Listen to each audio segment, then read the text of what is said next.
तू दिल में आता है समझ में नहीं आता,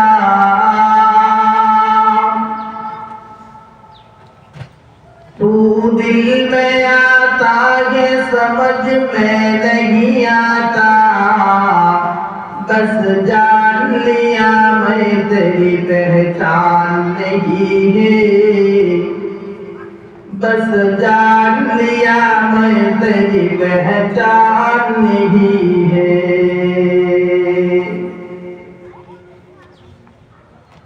उल्फत में बराबर के वफा हो के जफा हो, उल्फत में बराबर के वफा हो के जफा हो, हर चीज में लज्जत है अगर दिल में मजा हो, हर चीज में लज्जत है अगर दिल में मजा हो।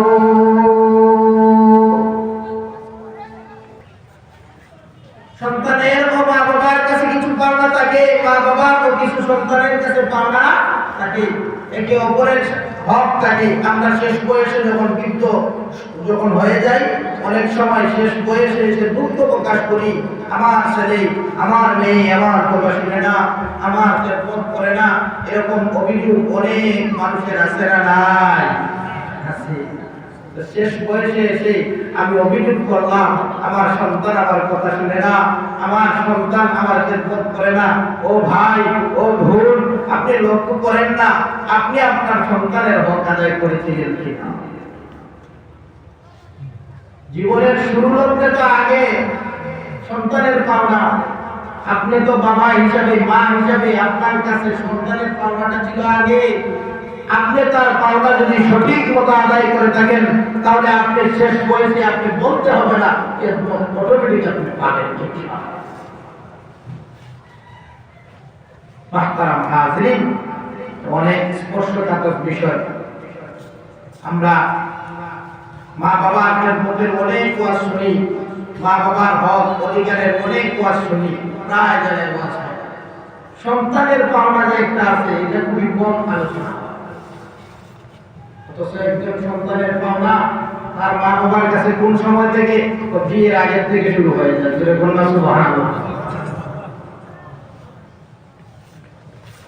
যখন আপনি বিয়ে করেন নাই, তখন থেকেই আপনার সন্তানের হক পাওনা শুরু।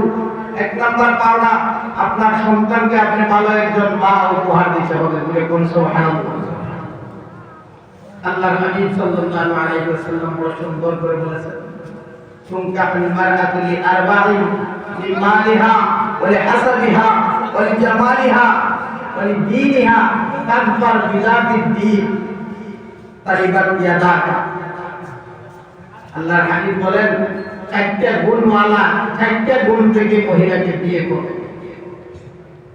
লিমালিহা সম্পদ থেকে, ওয়া লিহাসাবিহা বংশ থেকে, ওয়া লিজামালিহা সৌন্দর্য থেকে, ওয়া লিদীনিহা ধার্মিকতা থেকে, তাকবার বিযাতিদ-দীন ধার্মিকতাকে প্রাধান্য দিয়ে। এই তিনটা যদি নাও পান, অন্ততপক্ষে ধার্মিকতা পেলে এই ধার্মিকতাকে প্রাধান্য দিয়ে আপনি বিয়ে করবেন। আল্লাহর হাবিব সাল্লাল্লাহু আলাইহি ওয়াসাল্লাম সুন্দর করে আল্লাহ হাদিসের মধ্যে বলেন, আদ-দুনিয়া কুল্লুহা মাতা ওয়া খায়রু মাতা'আদ-দুনিয়া আল-মারআতু-স-সালিহা আও কামা ক্বালা আলাইহিস সালাতু ওয়াস-সালাম।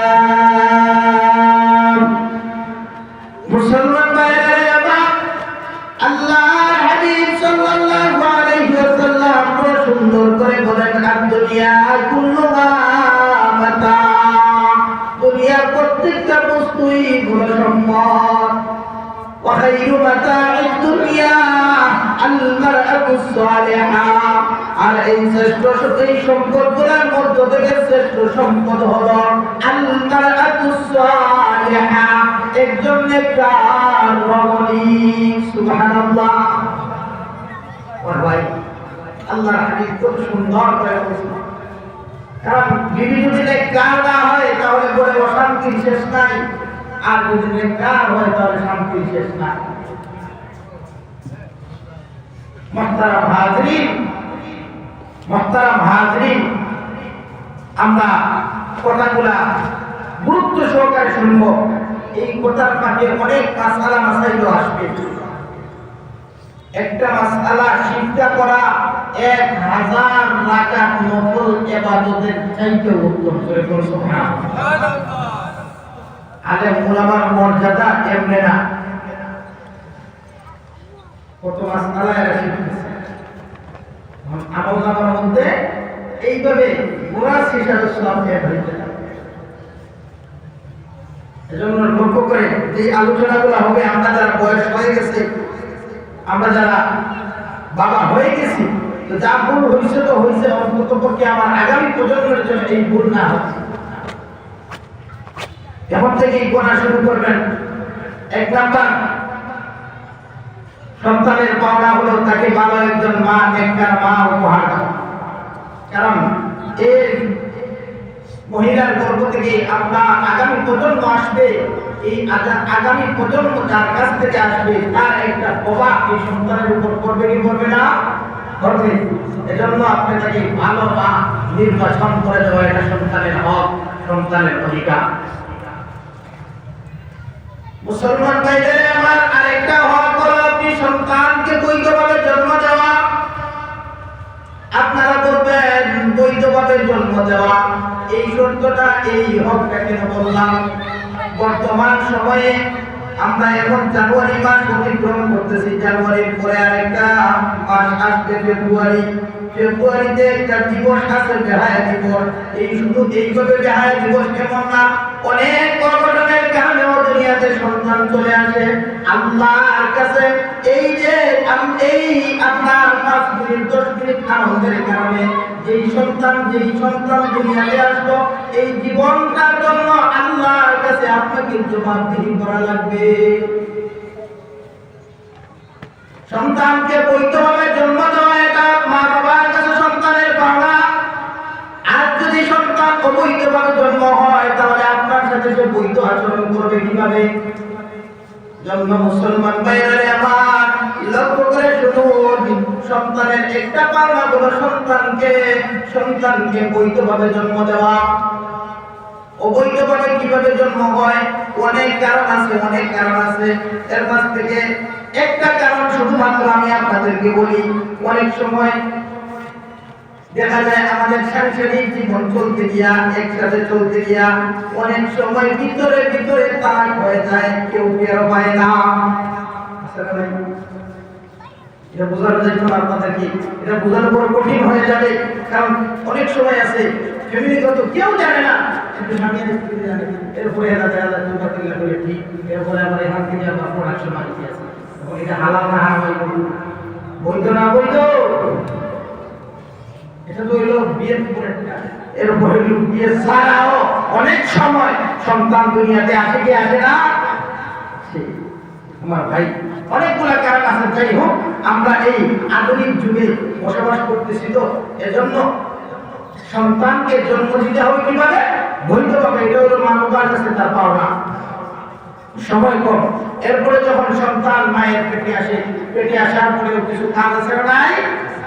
যখন সন্তান তার মায়ের পেটে আসে তখন মার করণীয় কি? বেশি করে টেলিভিশন দেখা, টিকটক, ফেসবুক, তেমন ইউটিউব। এই কথাগুলো মুরব্বীরা একটু কম বুঝবেন। আধুনিক যুগের মানুষ যারা এরা বেশি যুবকরা বুঝবে। সন্তান যখন পেটে আসে তখন করণীয় হলো আল্লাহর কাছে দোয়া করা, আল্লাহ তুমি আল্লাহকে নেক আল্লাহ বানাও। বলে বলুন সুবহানাল্লাহ। আল্লাহর পয়গম্বর মুসলিম জাতির পিতা ইব্রাহিম আলাইহিস সালাতু ওয়াস সালাম আল্লাহর কাছে দোয়া করেন, রব্বি হাবলি মিনাস সালিহিন।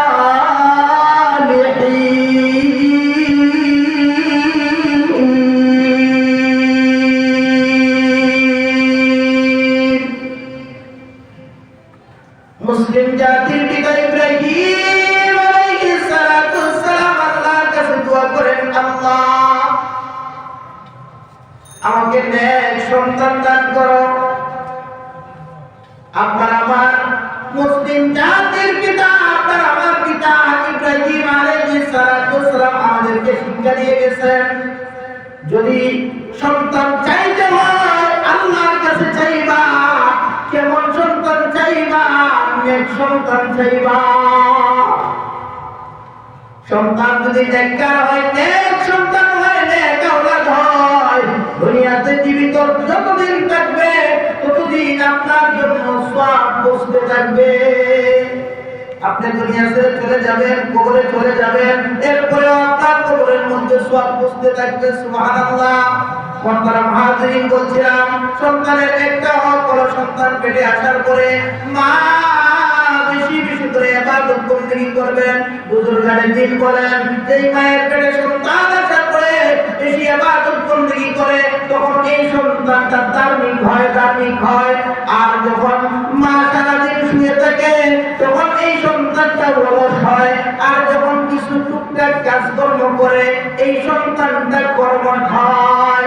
এজন্য মায়ের একটা প্রভাব সন্তানের উপর বিস্তার করে, সন্তানের উপর প্রভাব পড়ে, মায়ের প্রতিটা কাজের প্রভাব সন্তানের উপরে পড়ে। এজন্য সন্তান পেটে থাকাকালীন সময়ে মা বেশি বেশি করে ইবাদত বন্দেগী করার চেষ্টা করা আর সর্বপ্রকারের গুণামুক্ত থাকার চেষ্টা করা। কিন্তু আমাদের বর্তমান আধুনিক যুগে আমরা দেখি আমাদের মা বোনদের পেটে বাচ্চা আসার পরে রেস্টে থাকে ঠিকই, আর এই রেস্টের সময়টা পার করে টিকটক দেখে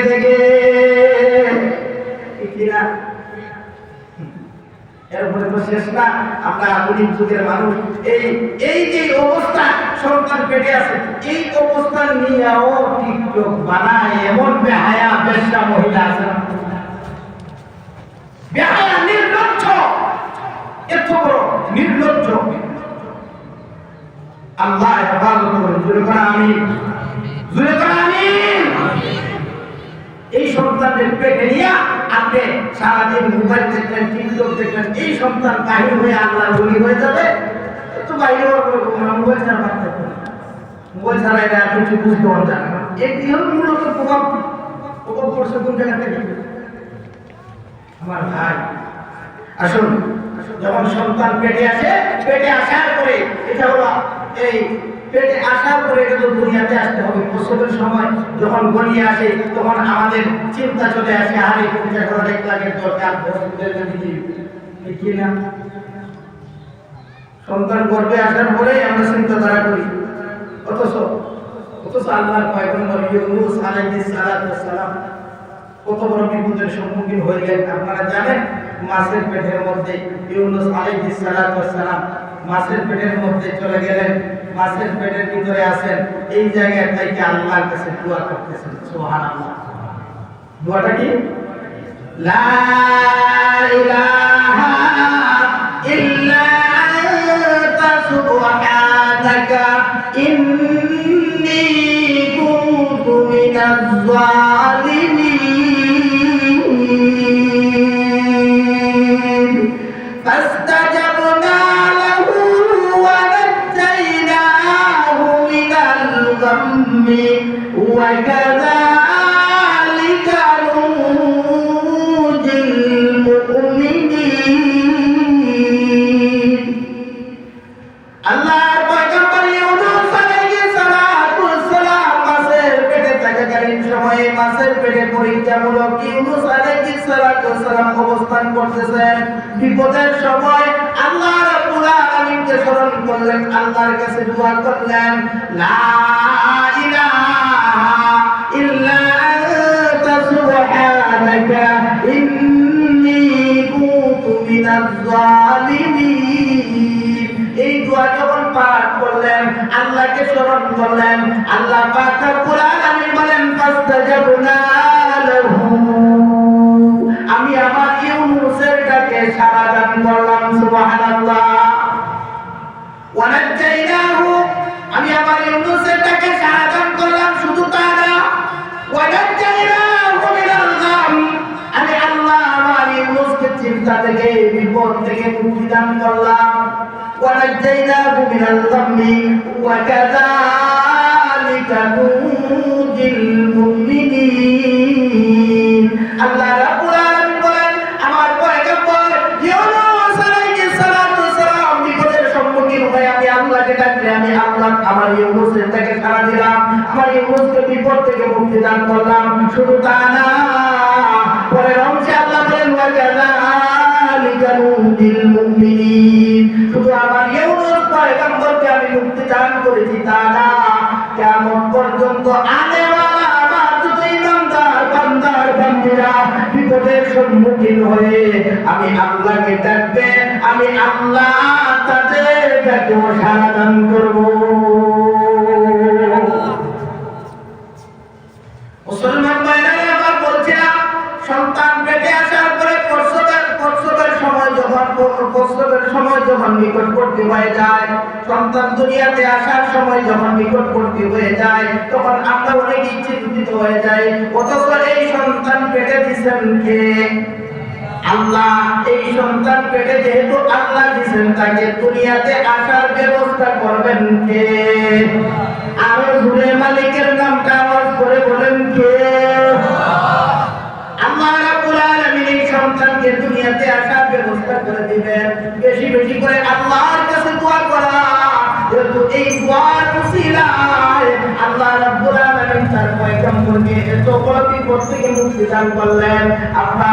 আপনার পেটে এই সন্তান থাকাকালীন সময়ে মা আর বাবা দুইজন মিলে আল্লাহর কাছে দোয়া করা, আল্লাহ আমার আগত সন্তান, এই আগত সন্তান আছে, আল্লাহ তুমি তাকে সহি সালামত দুনিয়াতে আসার ব্যবস্থা করে দাও।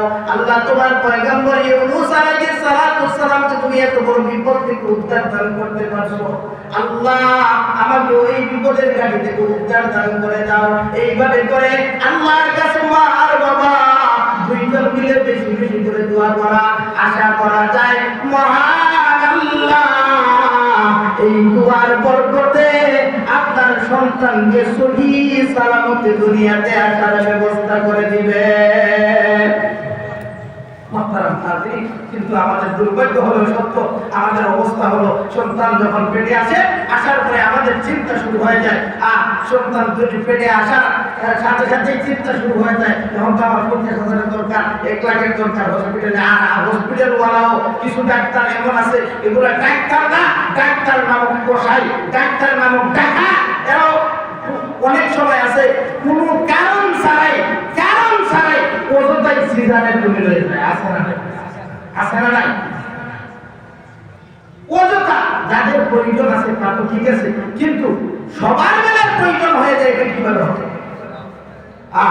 আমরা করোনার সময় দেখলাম ডাক্তার পাওয়া যায় না, নার্স পাওয়া যায় না, কেউ হসপিটালে পাওয়া যায় না। তখন এই সময় কি মানুষ দুনিয়াতে আসা বন্ধ ছিল? সব লোকটাও আসবে দিকে মানুষ লোকটাও আসি, বুঝছেন না? আমার কথা বুঝেন না? মানুষ আসা তো দুনিয়াতে বন্ধ ছিল না। তো সেই সময় তো ডেলিভারি হয়েছে, এই সময় তো জরিপ অনুযায়ী দেখা যায়, হিসাব অনুযায়ী দেখা যায় তুলনামূলক কোনো ডেলিভারির জন্য সিজারের প্রয়োজন হয়েছে না। এমনি আল্লাহ তাআলা ফয়সালা করে দিয়েছেন। বোঝা গেল যে আমাদের কিছু ডাক্তার নামক ডাকাত আছে, এরা কসাইয়ের মতো আচরণ করে মানুষের সাথে, ব্যবসার জন্য, বিজনেসের জন্য, কোনটাই একজন মানুষের জীবন নিয়ে ছিনিয়ে খেলে ওরা কি না? আল্লাহ আপনি হেদায়েত দান করবেন। আমিন। সবাই এরকম না, ভালো মন্দ মিক্স সব জায়গায় আছে, কি না? মুহতারাম হাজির, এরপরে সন্তান যখন দুনিয়াতে আসলো, আসার পরেও কিছু কাজ কাম আছে না নাই? আছে। আসার পরে তার ডান কানে আযান, বাম কানে ইকামত দিয়ে দেওয়া। ডান কানে আযান, বাম কানে ইকামত দিয়ে দেওয়া। ডান কানে আযানের শব্দগুলো শুনিয়ে দেওয়া, বাম কানে ইকামতের শব্দগুলো শুনিয়ে দেওয়া। পুরুষ মানুষ সামনে না থাকলেও অনেক, যদি মহিলা থাকেন মহিলারাও শুনিয়ে দিতে পারবেন। ডান কানে এই শব্দ আযানের শব্দগুলো, বাম কানে ইকামতের শব্দগুলো। আশরাফ আলী থানভী রাহমাতুল্লাহ আলাইহি বলেন, এটা এই যে আযান আর ইকামত দিয়ে দেওয়া হলো, এই আযান আর ইকামত, কোনকে আযান ইকামত, এই আযান আর ইকামত দিয়ে এই সন্তানকে বুঝিয়ে দেওয়া হলো তোমার আযান আর ইকামত শেষ, শুধুমাত্র নামাজটা বাকি। আমাদের জীবনে একটা নামাজ আছে, যেই নামাজে আযানও নাই, ইকামতও নাই, নাম কি? জানাজা নামাজ। আমরা সবাই আজান হচ্ছে এখন শুধু নামাজের বাকি। আমার মুসলমান ভাইরা, এই সন্তান যখন দুনিয়াতে আসে, আসার পরে এই সন্তানের কানে যখন টান কানে আজানের শব্দ, কান কানে যখন ইকামতের শব্দ শোনাইয়া দেওয়া হয়, এই সন্তান দুনিয়াতে চলাফেরা করতে গিয়ে ইহুদি নাসারাদের সাথে মেলামেশা করবে। অনেক সময় ইহুদি নাসারারা চেষ্টা করবে তাকে বেঈমান বানানোর চেষ্টা করবে। ওই যে তার কানের মধ্যে আযান আর ইকামতের শব্দ শোনাইয়া দিলেন, আশা করা যায় দুনিয়াতে চলতে ফিরতে গিয়ে ইহুদি খ্রিস্টানরা যতই চেষ্টা করুক না কেন, এই সন্তানকে বেঈমান বানানোর যতই চেষ্টা করুক না কেন, তার নাম কানে আযান আর বাম কানে ইকামত হওয়ার কারণে আশা করা যায় এই সন্তানকে বেঈমানেরা কোনদিন বেঈমান বানাইতে পারবে না। মুসলমান ভাইরা আমার, অত্যন্ত দুঃখের বিষয় হলেও সত্য, আমাদের অধিকাংশ সন্তানগুলো হসপিটালে জন্ম নেয়। হসপিটালে জন্ম নেওয়ার কারণে অনেকগুলো সন্তান, বেশিরভাগেরই ক্ষেত্রে এমন হয় আযান ইকামত দেওয়ার সুযোগ হয় না। অথচ এই আযান আর ইকামত দেওয়ার কারণে শয়তান এই বাচ্চাকে ওয়াসওয়াসা দেওয়ার চেষ্টা করে, এই ওয়াসওয়াসাও দিতে পারে না। এই সন্তানের জন্য নিরাপত্তা আসে। মুসলমান ভাইরা আমার, কৌশলে আমাদের সন্তানাদিগুলোকে এত বড় হক থেকে তাদেরকে মাহরুম করা হয়, বঞ্চিত করা হয়। হসপিটালে বাচ্চা হওয়ার পরে হয়তো এই আলাদা রুমে হয়ে যায়, আর কিছু সময় দেখা যায় আর আত্মীয় স্বজনের সাথে দেখা শুরু করে। এজন্য সন্তান হসপিটালে জন্ম নিল, আগে ডাক্তার কর্তৃপক্ষের সাথে পরামর্শ করা, ভাই সন্তান জন্ম হওয়ার সাথে সাথে আমাদের 2-4 মিনিট 5 মিনিটের জন্য সন্তানকে আমাদের সামনে আনতে হবে, অথবা আমাদেরকে যাওয়ার ব্যবস্থা করে দিতে হবে। এই সময় তার ডান কানে আযান, বাম কানে ইকামত শুনে বর্তমান হাজরিন, এটা হলো সন্তানের পাওনা। সন্তানের আরেকটা গুরুত্বপূর্ণ পাওনা হলো মায়ের কাছে মায়ের বুকের দুধ, স্তনের দুধ। সুবহানাল্লাহ। মুসলমান ভাইরা আমার, আমরা অনেক সময় দেখি আধুনিক যুগে আমরা বসবাস করি। আধুনিক মা-বোনেরা বডি ফিটনেস ঠিক রাখার জন্য অনেক ক্ষেত্রে তারা তাদের বাচ্চাদেরকে বুকের দুধ পান করাইতে চায় না। বাচ্চাদের জন্য ফিডারের ব্যবস্থা করে, আর বিভিন্ন বাজার জাতীয় যে সমস্ত দুধ আছে এই দুধগুলোর ব্যবস্থা করা হয়। ও মুসলমান মা বোনেরা, লক্ষ্য করে শুনুন, আপনার স্তন কিন্তু আগেও ছিল, কিন্তু স্তনের মধ্যে দুধ ছিল না। আপনার সন্তান পেটে আসার পরে এই স্তনের মধ্যে দুধ এসেছে, এটা হলো আল্লাহ পাক রব্বুল আলামিনের পক্ষ থেকে এই বাচ্চার রিজিক হিসাবে মহান আল্লাহ দান করেছেন। আধুনিক বিজ্ঞান গবেষণা করে বলে মায়ের স্তনের দুধ সন্তানের জন্য কেমন উপকারী। মায়ের স্তনের দুধ সন্তানের জন্য এমন উপকারী, সন্তান সারা জীবন দুনিয়াতে চলতে ফিরতে গিয়ে যত রোগ ব্যাধি আছে, রোগ ব্যাধির জন্য তার শারীরিক প্রতিরোধ ক্ষমতা বাড়ায়। ও মুসলমান মা বোনেরা, শুধুমাত্র বডি ফিটনেসের অজুহাত দেখাইয়া আপনি আপনার সন্তানকে এত বড় নিয়ামত থেকে মাহরুম করবেন না, বঞ্চিত করবেন না। আর যদি আপনার বাচ্চাকে আপনি তার হক আদায় করতে যদি কোনো বেশ কম করেন, আজকে যদি আপনি তাকে বুকের দুধ খাওয়াইতে গিয়ে আপনার বডি ফিটনেস ঠিক রাখতে গিয়ে তাকে যদি বুকের দুধ না খাওয়ান, তাহলে মনে রাখবেন আপনি যখন শেষ বয়সে চলে যাবেন তখন আপনার জন্য সেও বৃদ্ধাশ্রমের ব্যবস্থা করে দিবে। আপনি তো ছোটবেলায় তার হক আদায় করেন নাই। অনেক সময় আছে বিভিন্ন সমস্যা, ওজন, এগুলো হলো ভিন্ন বিষয়। মুহতারাম হাজিরিন, খুব সংক্ষেপে, যেহেতু সময় একেবারেই কমে গেছে, আসুন, এটা হলো একটা হক, সন্তানের একটা পাওনা। তার মায়ের কাছে পাওনা হলো সন্তানের মায়ের বুকের দুধ, এটা হলো সন্তানের পাওনা। মুহতারাম হাজিরিন, আরেকটা হক হলো তাকলিক করা। তাকলিক কি? একজন বুজুর্গ আল্লাহওয়ালা বুজুর্গ নেককার কোন বান্দার মুখে তেজুর অথবা মিষ্টি দ্রব্য কোনো কিছু দিয়া এরপরে লালা অথবা এই মিষ্টি বা তেজুর জাতীয় একটা টুকরা এর মুখের মধ্যে দিয়ে দেবো অল্প করে, অথবা মুখের লালা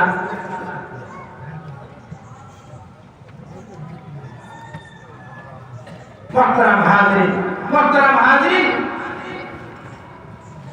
বলছিলাম তাকলিদ করা এই সন্তানের মুখে, এই আল্লাহওয়ালা বুজুর্গের মুখের লালা তার মুখের মধ্যে দিয়ে দেওয়া যাতে প্রথম খাবারটা এইটা হয়। সুবহানাল্লাহ। আসুন এরপরে 7 দিনের দিন সন্তানের জন্য করণীয় হলো এই সন্তানের মাথার চুল মুন্ডাইয়া, এই চুলকে শুকাইয়া সমপরিমাণ স্বর্ণ অথবা রূপ্য আল্লাহর রাস্তায় সদকা করে দেওয়া। সুবহানাল্লাহ। 7 দিনের দিন আরেকটা হক, সামর্থ্য থাকলে আকিকা করা, ছেলের জন্য 2টা ছাগল আর মেয়ের জন্য 1টা ছাগল। এইরকম করে এই সন্তানের হক আদায় করতে হবে। আরেকটা গুরুত্বপূর্ণ হক হলো আমার সন্তানের আমার কাছে পাওনা, আমি তাকে একটা ইসলামিক নাম, সুন্দর একটা নাম উপহার দেওয়া। সুবহানাল্লাহ। মুহতারাম হাজিরিন, নামেরও একটা প্রভাব পড়ে, নামের একটা প্রভাব মানুষের উপরে পড়ে। নামের একটা প্রভাব আছে না নাই? আপনার নাম শুনলে যেন বোঝা যায় এটা মুসলমানের বাচ্চা, নাম শুনলে যেন বোঝা যায় এটা মুসলমানের বাচ্চা। অথচ আমরা নাম রাখি, কেউ রাখে নাম জিলের নাম কি রতন, আমার বোনের নাম কি প্রিয়াঙ্কা, এইভাবে একটা এই সমস্ত নাম দিয়ে আমি কাউকে শুরু করার জন্য বলতেছি না, এই সমস্ত নাম দিয়ে কি কাউকে মুসলমান চিহ্নিত হয়? এই সমস্ত নাম দিয়ে কি মুসলমান চিহ্নিত হয়? মুহতারাম হাজিরিন, নাম শুনলেই যেন বোঝা যায় এটা মুসলমানের বাচ্চা, এটা মুসলমানের বাচ্চা, এটা নাম শুনলেই যেন বোঝা যায়। এজন্য মা আর বাবার কাছে তার পাওনা, তার হক, তার অধিকার হলো তাকে একটা সুন্দর ইসলামিক নাম উপহার দেওয়া। মুহতারাম হাজিরিন, যখন একজন বাচ্চা নতুন কথা শুনে, নতুন কথা বলতে শিখে, তখন তাকে কথা বলার সময় আল্লাহর নাম, কালেমা এগুলো শিক্ষা দেওয়া। প্রথম কথাই যেন এগুলা হয় আল্লাহর নাম। যাই হোক, এই সন্তানকে আদব শিক্ষা দেওয়া, শিষ্টাচার শিক্ষা দেওয়া, এইগুলো উপচারুভাবে সন্তানের কিছু হক উপকার আলোচনা করলাম। সন্তানের পাওনা, মা বাবার কাছে সন্তানের পাওনা। মুহতারাম হাজিরিন, তো আমাদের কাঙ্ক্ষিত মেহমান হযরত মাওলানা হাফিজ আব্দুল গফফার পীর সাহেব রায়পুরি দামাত বারাকাতুহু হুজুর তাশরীফ আনছেন। ইনশাআল্লাহ সময় মতো জুমার নামাজ অনুষ্ঠিত হবে। আপনারা যারা বাড়ি করে আছেন খুব দ্রুত প্যান্ডেলের দিকে চলে আসুন। মুহতারাম হাজির, তো বলছিলাম সন্তানের এই কিছু পাওনা, এই কিছু পাওনা আলোচনা করলাম। মা বাবার কাছে সন্তানের পাওনা, যখন মা বাবা বৃদ্ধ হয়ে যান তখন সন্তানের করণীয় হলো এই মা বাবার ভরণ পোষণ করা, মা বাবার ভরণ পোষণ করা, মা বাবার শেষ বয়সে মা বাবার খেদমত করা। এটা হলো মা বাবার কাছে সন্তানের পাওনা। মা বাবার পাওনা সন্তানের কাছে। মা বাবা যখন শেষ বয়সে বৃদ্ধ হয়ে যাবেন, এটা আমার কথা না, আল্লাহ পাক রব্বুল আলামিন কোরআনে কারীমের মধ্যে আল্লাহর নির্দেশ দিয়েছেন। আল্লাহ বলেন, ওয়া কাযা রাব্বুকা আল্লা তা'বুদু ইল্লা ইয়্যাহু ওয়া বিল ওয়ালিদাইনি ইহসানা। আল্লাহ বলেন তোমাদের রবের পক্ষ থেকে তোমাদের প্রতি নির্দেশ, আল্লাহ ছাড়া কারো তুমি ইবাদত করবা না। ওয়া বিল ওয়ালিদাইনি ইহসানা, আর মা বাবার সাথে ইহসান করো, আচরণ করো, সদাচরণ করো। ইম্মা ইয়াবলুগান্না ইনদাকাল কিবারা আহাদুহুমা আও কিলাহুমা, মা বাবা যখন বার্ধক্যে উপনীত হয়ে যান, দুইজনের একজন অথবা উভয়জন, তুমি তাদের সাথে এমন ভাবে আচরণ করে যেন তাদের জবান থেকে শব্দটা দুঃখ পেয়ে যে সমস্ত শব্দগুলি মানুষ উচ্চারণ করে, এই রকমের শব্দ যেন তাদের মুখ দিয়ে উচ্চারণ না হয়। ইম্মা ইয়াবলুগান্না ইনদাকাল কিবারা আহাদুহুমা আও কিলাহুমা ফালা তাকুল লাহুমা উফিন ওয়া লা তানহারহুমা, আর তুমি তাদের সাথে ধমক দিও না। অনেক ক্ষেত্রে মা বাবা বৃদ্ধ হওয়ার কারণে মা বাবা বৃদ্ধ বয়সে এক কথা বারবার রিপিট করেন, বারবার বিরক্ত করেন, সন্তানরা বিরক্ত হয়ে যেন ধমক না দেয়। আল্লাহ বলেন, ওয়া লা তানহারহুমা, তোমার মা আর বাবা বৃদ্ধ হওয়ার কারণে তাদের উপরে তুমি বিরক্ত হয়ে ধমক দিও না। ওয়া লা তানহারহুমা ওয়া কুল লাহুমা কাওলান কারীমা, আর তাদের সাথে উত্তমভাবে সম্মানজনকভাবে তাদের সাথে কথা বলো। বক্তার মহাজির মা বাবার কাছে সন্তানের পাওনা মালিক হওয়ার আগ পর্যন্ত, আর মেয়েদেরকে বিয়ে দেওয়ার আগ পর্যন্ত, আর সন্তানের কাছে মা বাবার পাওনা, সন্তান এই পৃথিবীতে যতদিন জীবিত থাকবে ততদিন পর্যন্ত মা বাবার পাওনা চলে থাকে। মা বাবা দুনিয়াতে থাকতেও এক রকমের হক, মা বাবা দুনিয়া থেকে চলে গেলে আর এক রকমের হক। যেমন একটা হক হলো যখন দোয়া করবেন তখন মা বাবার জন্য দোয়া করবেন। মা বাবা যখন দুনিয়া ছেড়ে চলে যাবেন এটা হলো তাদের দুনিয়া থেকে যাওয়ার পরে কিছু হক। তো এই সবগুলো আলোচনা বিস্তারিত আলোচনা করার সময় নাই, যেহেতু সময় একেবারে শেষ। আল্লাহ পাক রব্বুল আলামিন আমাদেরকে এই সঠিক কথাগুলোর উপরে আমল করার তৌফিক দান করুন। আর কোরআনে যেগুলো আছে আল্লাহ যেন তার নিজ দয়ার গুণে মাফ করে দেন, ক্ষমা করে দেন। আপনারাও ক্ষমা সুন্দর করে দেখবেন। পরিশেষে আপনাদের সকলের সুস্বাস্থ্য, উন্নতি ও প্রগতি কামনা করে আজকের মতো এখানে বিদায় নিচ্ছি। আসসালামু আলাইকুম ওয়া রাহমাতুল্লাহ।